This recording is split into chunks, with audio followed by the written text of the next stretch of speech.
അല്ല, പലരും ചോദിച്ചിട്ടുള്ള ഒരു ചോദ്യമാണ്. വൈദ്യൻ എന്ന രീതിയിൽ ഇതുവരെ പിന്നിട്ട വഴികളിലേക്ക് തിരിഞ്ഞു നോക്കുമ്പോൾ തൃപ്തനാണോ എന്ന് ചോദിക്കാറുണ്ട്. 100% തൃപ്തൻ തന്നെയാണ്.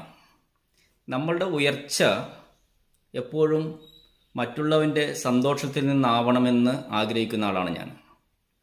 നാം ഏതെങ്കിലും വിധത്തിൽ സാമ്പത്തികമായോ വ്യക്തിപരമായോ ഉയരുന്നുണ്ടെങ്കിൽ ആ ഉയർച്ച സമൂഹത്തിലെ ആളുകളുടെ അല്ലെങ്കിൽ സമൂഹത്തിലെ മറ്റു വ്യക്തികളുടെ സന്തോഷത്തിൽ നിന്നായിരിക്കണം നമ്മളുടെ ഉയർച്ച എന്ന് ആഗ്രഹിക്കുന്ന ആളാണ് ഞാൻ. അതായത് നമ്മൾ ഉയരങ്ങളിലെത്തി തിരിഞ്ഞു നോക്കുമ്പോൾ നമ്മൾ ആരെയും ചൂഷണം ചെയ്തോ അല്ലെങ്കിൽ ആരെയെങ്കിലും വേദനിപ്പിച്ചോ ആരുടെയെങ്കിലും ശാപത്തിലൂടെയോ നമ്മൾ മുന്നോട്ട് സാമ്പത്തികമായും അല്ലെങ്കിൽ വ്യക്തിപരമായും മുന്നോട്ട് വരുന്നുണ്ടെങ്കിൽ ആ ഉയർച്ചയിൽ ഞാൻ അതൃപ്തനായിരിക്കും. പക്ഷേ ഇന്നത്തെ എൻ്റെ ഉയർച്ചയിൽ ഞാൻ പൂർണ്ണ തൃപ്തൻ തന്നെയാണ്. അത് വ്യക്തിപരമായിട്ടാണെങ്കിൽ ശരി, സാമ്പത്തികമായ ശരി, മറ്റേത് വിധത്തിലാണെങ്കിൽ ശരി, എൻ്റെ ഉയർച്ചയിൽ ഞാൻ പൂർണ്ണ തൃപ്തൻ തന്നെയാണ്.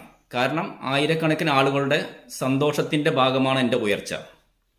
ഞാൻ ആരെയും ചൂഷണം ചെയ്യുകയോ അല്ലെങ്കിൽ ആരുടെയും ശാപം വാങ്ങിച്ചോ അല്ല ഞാൻ മുന്നോട്ട് ഇതുവരെ വന്നിട്ടുള്ളത്.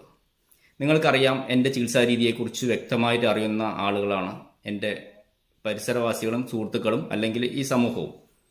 ലക്ഷങ്ങൾ ചെലവ് വരുന്ന 3, 4, 5 ലക്ഷം ചെലവ് വരുന്ന IVF പോലുള്ള ചികിത്സകൾ പലതവണ പരീക്ഷിച്ച് പരാജയപ്പെട്ട ആയിരക്കണക്കിന് ദമ്പതികൾക്ക് കേവലം ആദ്യത്തെ മാസം 3200 രൂപയുടെ മെഡിസിനും തുടർന്നുള്ള ഓരോ മാസവും സ്ത്രീക്കും പുരുഷനും കൂടി വെറും 850 രൂപയുടെ മരുന്ന് മാത്രം നൽകി, അതായത് ഒരു മാസം വന്ധ്യതയ്ക്ക് 850 രൂപയുടെ മരുന്ന് നൽകി ചികിത്സിക്കുന്ന ഏതെങ്കിലും ഒരു സ്ഥാപനം എൻ്റെ അറിവിലില്ല, ഞാനല്ലാതെ എന്ന് എനിക്ക് എൻ്റെ വിശ്വാസം അതാണ്.